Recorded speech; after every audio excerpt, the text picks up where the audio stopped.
বঙ্গবন্ধু হত্যার প্রতিবাদে সহস্র যোদ্ধা ফাঁসির মঞ্চে যাওয়া বিশ্বজিৎ নন্দী।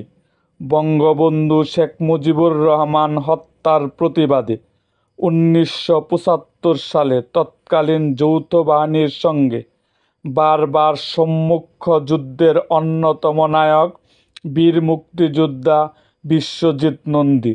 আসুন জানি বিশ্বজিৎ নন্দীর জন্মকথা। বিশ্বজিৎ নন্দী 1956 সালে ময়মনসিংহ জেলার মুক্তাগাছা উপজেলায় ৯ নং কাশিমপুর ইউনিয়নে গোবিন্দপুরে জন্মগ্রহণ করেন। বাবা সুধারঞ্জন নন্দী, মা সুভাষিনী নন্দী। নবম শ্রেণীতে অধ্যয়নরত অবস্থায় বঙ্গবন্ধু শেখ মুজিবুর রহমানের ডাকে সাড়া দিয়ে অংশগ্রহণ করেন মহান মুক্তিযুদ্ধে। দেশ স্বাধীন হওয়ার পর আবারও লেখাপড়া শুরু করেন। সেই সময়ই সপরিবারে বঙ্গবন্ধুর নৃশংস হত্যাকাণ্ড তাকে প্রচণ্ডভাবে আন্দোলিত করে তোলে। অস্ত্র হাতে গড়ে তোলেন জাতীয় মুক্তিবাহিনী নামের সংগঠন। ময়মনসিংহের সীমান্ত এলাকায় ক্যাম্প স্থাপন করে শুরু হয় আন্দোলন। সেখানে বঙ্গবীর কাদের সিদ্দিকী বীর উত্তমের তত্ত্বাবধানে সক্রিয় যুদ্ধে অংশ নেয় বিশ্বজিৎ নন্দী।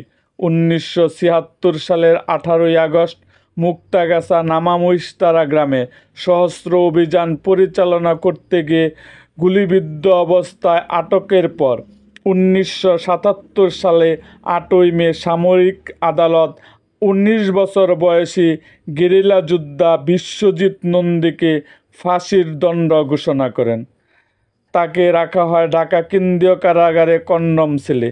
এ ফাঁসির সেলের বিভিন্ন কক্ষে বিশ্বজিৎ নন্দীর কাটে 7 বছরের চরম দুর্বিষহ জীবন। বিশ্বজিৎ নন্দীর বাবা তৎকালীন রাষ্ট্রপতির কাছে সেলের প্রাণ ভিক্ষা চাইলেও তা পাননি। বিশ্বজিৎ নন্দীকে 4 বার ফাঁসির দড়িতে ঝুলানোর চূড়ান্ত উদ্যোগ নিয়েও তৎকালীন ভারতের প্রধানমন্ত্রী শ্রীমতী ইন্দিরা গান্ধীর সরাসরি হস্তক্ষেপ, আন্তর্জাতিক মানবাধিকার সংস্থাগুলোর জোরালো প্রতিবাদের কারণে নিশ্চিত মৃত্যুর মুখোমুখি দাঁড়িয়েও বেঁচে দেন বঙ্গবন্ধুর হত্যার প্রতিরোধ যোদ্ধা বিশ্বজিৎ নন্দী। 1984 সালের বিশ্বজিৎ নন্দীর ফাঁসির রায় মওকুফ করে রাষ্ট্রপতির নির্দেশে আদালত যাবজ্জীবন কারাদণ্ডের আদেশ দেন। কন্ডম সেল থেকে তখন তাকে স্থানান্তর করা হয় অন্য সেলে।